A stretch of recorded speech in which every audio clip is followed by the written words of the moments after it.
Cracked have done it.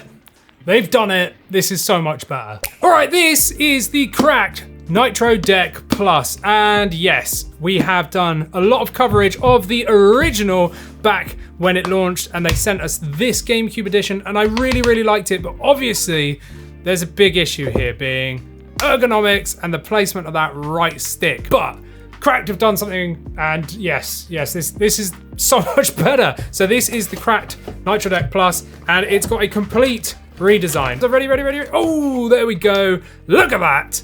Symmetrical joysticks instead of asymmetrical ones, you know? So we've got symmetrical joysticks now, and that, oh, this just feels so much nicer. It almost looks like a Steam Deck, but you know, even the original one kind of looked like a Steam Deck. But this, I can tell you right now, if you're playing twin stick shooters, just, you know, keep watching the video, but leave it in the background and go and order one, maybe. So yeah, in the box, we don't get a case anymore. I mean, you could buy the original without a case, but yeah, it just comes in this little sock. I didn't get two, so I can't wear them as socks. As well as we get all this stuff here. So an HDMI to USB-C converter. So this is an HDMI to USB-C because this is now a dock as well. Oh yes, this is an additional purchase. So you can just buy this as it stands without this. But if you want this, you're gonna have to pay even more for it. And if you want this, which is a massive hoofing bag, you're gonna have to fork out a lot more, which we'll talk about in a bit. Straight off the bat, yes, we've been using this for quite a while now. Sorry it's taken ages to do a video, but I much prefer to test stuff for a more prolonged period of time rather than just rush out a video. And I will say straight away that the more I've used this, the more I actually love it. Immediately I was just like, oh cool, like it's more comfortable to hold, but actually they've done way more to it than that. So yes, we do have a new redesign. If I get the old one out, you can just see it like straight up and down just there. Obviously the new one comes in two different colors. So we've got this really nice like frosted white transparent, whereas they do a black backed one and like a black frosted transparent. I actually prefer this one personally, but that's just me because you get to see these beautiful purple joysticks. Like look at those. Oh, lovely. This one is the original and the GameCube like designed, you know, aesthetic sort of one. Got a complete new sort of layout now. We've got symmetrical joysticks. Both the D-pad and the face buttons are like down the bottom. And whilst I actually think this is a little bit of a negative, I actually also see it as a pro. We'll talk about that a little bit more later. Now we've got 6 programmable buttons, but there's only 4 on the back. Ta-da! We've got 2 on the side as well, and they've called them sidekicks. And these are like absolutely 100% necessary because of the location of these and how far away these are just there.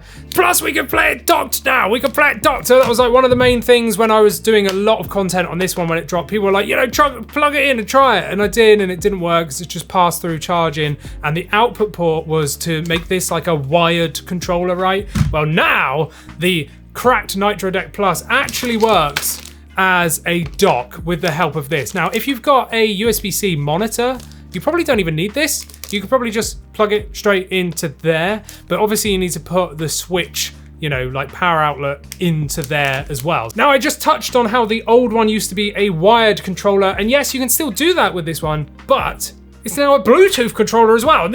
This blew my mind because I was like, what? I thought that they just added Bluetooth for the app, but no, this actually works as a Bluetooth controller now. But yes, you can obviously still use it as a wired controller via the, you know, the output port on the back just there. We do have Hall effect sensing joysticks with these beautiful purple, like, you know, sticks just there, or not sticks, whatever. We got changeable sticks as well, so you can buy their stick toppers and stuff and change them if you so wish. We also have no dead zone mode, which I'm pretty sure the old one did have after a firmware update, but I'm really glad to see that here as well. We do have turbo as well, so you can assign a button to basically multiple input for you at a press and hold or whatever. We also have adjustable Hall effect sensing triggers as well. Now these are actually analog triggers, so obviously the switch is just a digital input, but you can change the levels. There's 3 different levels in which, like, you know, it actuates. So you've got like a short throw one, a medium throw, and then like a long throw. So that is something to note. So really it's probably a good thing. We also of course have the low latency USB-C, which will, like, you know, the switch will actually dock straight in. And then we do have the app, which we'll talk about soon, but the app actually lets you do firmware updates now, as opposed to the old one where you had to like plug it in, press down like every button ever, and then like drag and drop files and stuff. This does it from your phone, much better. But there's also full customization as well via the app. I love that. Like, this lets you do so many things on the fly, which I really like, and the old one used to do that as well. But I just don't bother now. I just do it on my phone. The app does pretty much everything that this can. I think other than Turbo. I think with Turbo you have to set that like manually, like for the hardware mode, but everything else can just be done via the app, and I just found it easier to do it there. So now, one difference I want to point out between these is the back. So when this originally launched, people were complaining that scratched the back of their Switch. Understandable if you've got like a limited edition one and you don't want to scratch the back of it. I didn't really have a problem personally, but there is like little glide rails in here, like PTFE glide rails. I think they're PTFE. It's like the bottom of a mouse foot, right? But there's barely any step off. It's like 0.5 millimeter or less. But in the new Nitro Deck Plus, you can already see like how much of a step up that is. That's like 3 times as much, I'd say. And it's probably about, I don't know, 1.5 millimeters like off of the back just there. So the Switch is actually going to sit slightly off of it. So it's going to protect the back of your Switch. And they've also like redesigned this little housing bit at the bottom as well. But yeah, the same design applies. So we get our Switch, we sit it here. It does support the original Switch as well. This is a Switch OLED. And then we just push it down and click, right? And now it's locked in. So I can hold that upside down and shake it pretty hard, right? And it's not gonna come out because it's actually latched in with these latches that are on the side just here. So if you actually want to get it out, there's like a quick release on the back. And again, I don't know who it was some big review channel that was complaining about the original, saying I can't get it out. It's like what? Because it's really easy. Thumb on screen. Okay, I'm a bit OCD, don't like it, but it works, right? Here, ejector button, right? Push up, slide, done. Like, that's the easiest thing I've ever seen. Like, I don't know why people have a problem with that. And putting it back in, boom. And if you're like me, you carry around a cloth everywhere, and boom, there we go, sorted, right? And then we turn on our Switch, and if you're brand new to this, you'll probably find it don't even work because you need to actually go into the system settings. Oh, no, not there. Go into the system settings, go down to controllers, and then you want to put Pro Controller Wired Communication. Without that, it will not work because it is using USB-C inputting, right? So it's a wired Pro Controller. You must have that enabled. Otherwise, this thing just will not do anything. So yeah, we're in a shooter just here. This is Metroid Prime Remastered just here. And of course, this is like, you know, you need twin sticks. You're going to run around with this left one and you're going to aim with this right one. And it just feels so natural to be here just like this, right? And okay, yeah, I'm on a ledge, but this right stick is so much more comfortable because again, if you're holding this one, look at where my thumb wants to be. It wants to be where that is, right? But that is not it. So that is not comfortable at all. Look at the crampy hand. I'd have to drop the grip all the way to here to play, and that's okay. It's not too bad, but you know, that's what it is. Oh, I've actually fallen down and something's going wrong here. Oh no.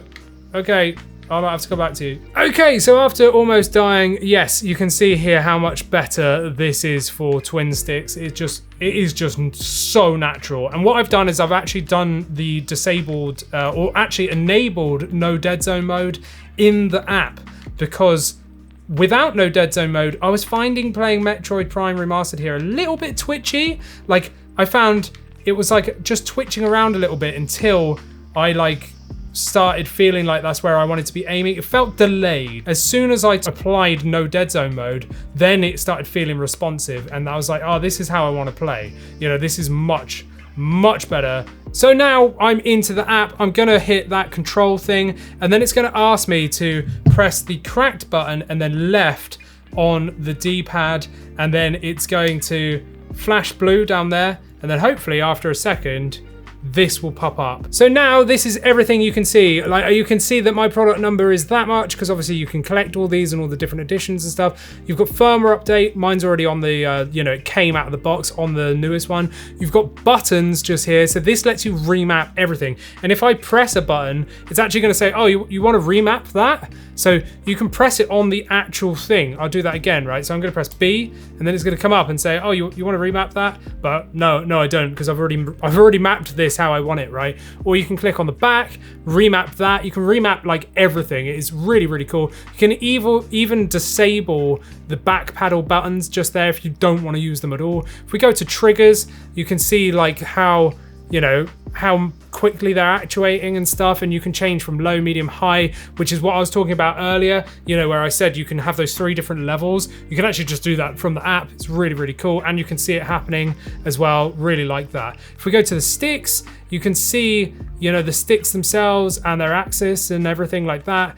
And there's the no dead zone mode enabled, which is what I've already done. So that's pretty sweet. Like that again. And the rumble as well. You can change it from off, just that you can do like left and right differences as well, or you can do off, low, medium, and high. I've just stuck both on medium, and that's kind of my preferences. And then if you go up to the top, you're like back there. So like I said, you can't assign the turbo, which is weird, but okay, that's fine, right? But that is the app. Really like it. I've not bothered using any of the hardware controls.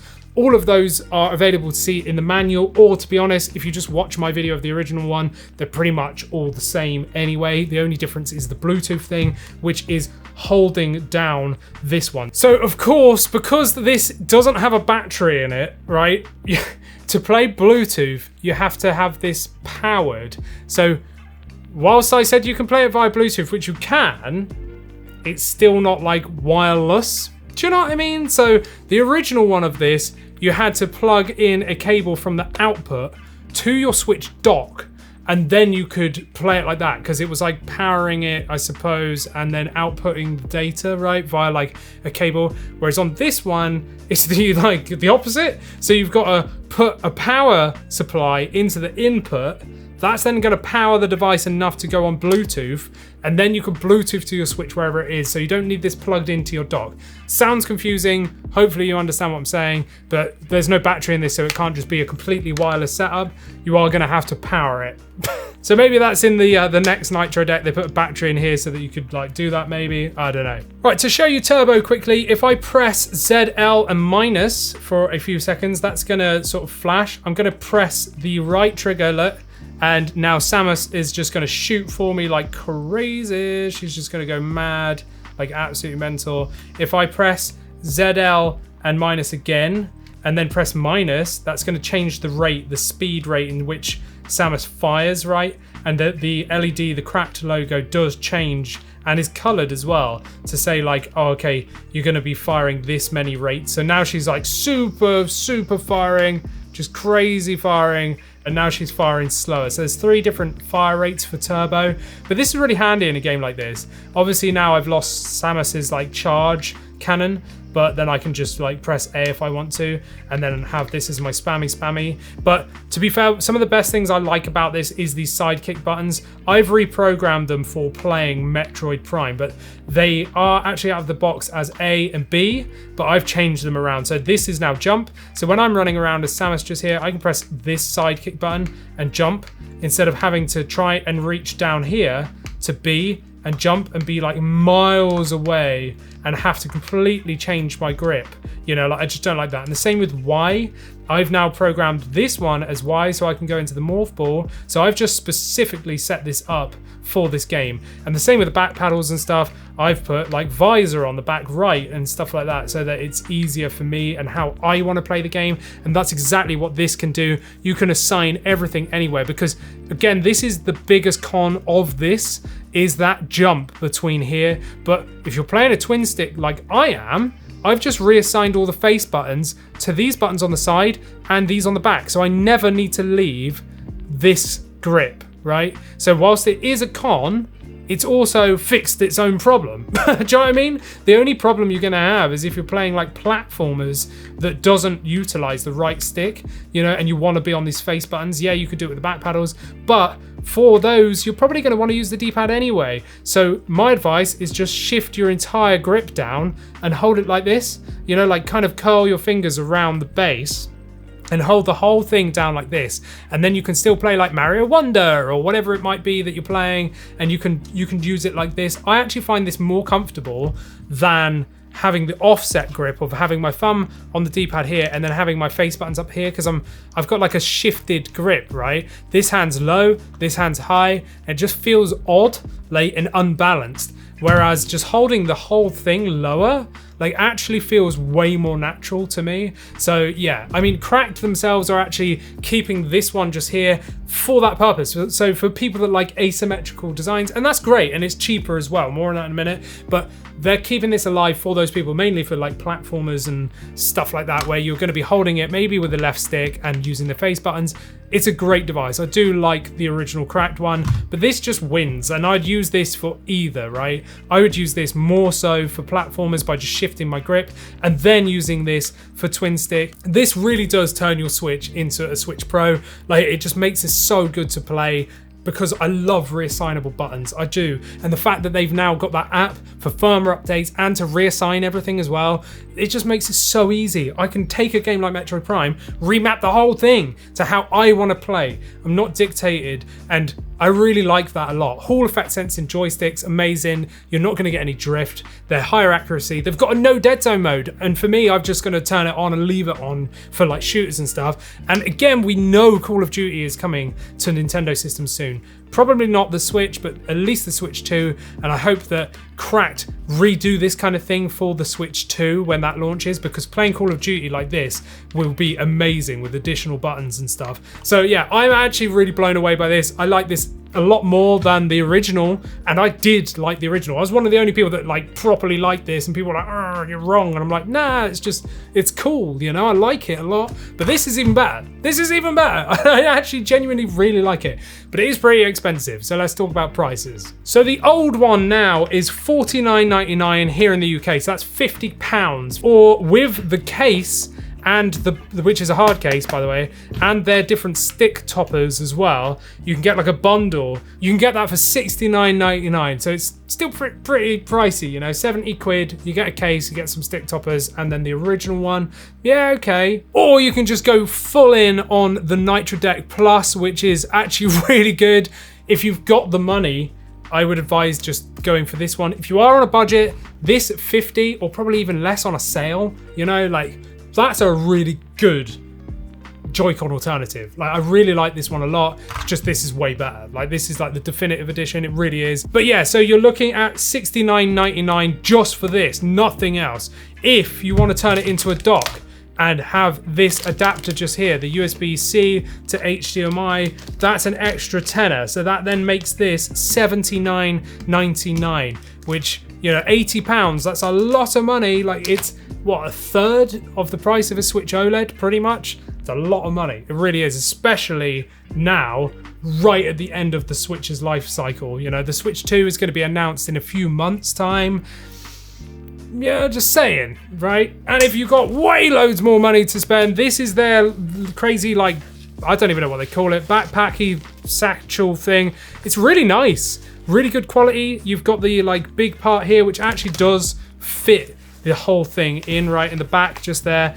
You could probably even fit two in here, to be perfectly honest. I could probably get this, stick that in there and wedge it in. I could probably fit my like Steam Deck or my ROG Ally X or something in here, and as well as my Switch. It's, you know, it's a big bag. You've got different compartments, and there's big stretchy bits as well. Nice zipper and stuff. It looks very similar to a Tom Top case, you know, because we do see a lot of their cases, but this is a really nice quality bag. You've got a big zipper on the back as well for even more stuff. So you've even got Switch game carts in there as well, but that's another 50 quid, £50 just for the bag, £50. So it's the full price of this for a bag. So if you're looking at the Cracked Nitro Deck Plus, the adapter, and this, what's that? Maths, £130? £130! That's a lot of money. But you know, if you've got more money than sense, then they're really good products, you know, like I like them a lot, I really do. And I massively rate this. This is where it's at for me. Like I'd advocate getting this if you've got the money, but again, just think, you know, it's a lot of money. There is this one for a lot cheaper, and the Switch 2 is coming at any point now, so just keep that in mind. But anyway, I've been rambling on far too much. I like it. What do you think? Let me know down in the comments. Like this video, subscribe, become a member, and you can see these videos early and get access to our Discord where you can chat to me and AJ and everyone else. And talking about AJ, check out our podcast over here and check out another video from me down here. Bye.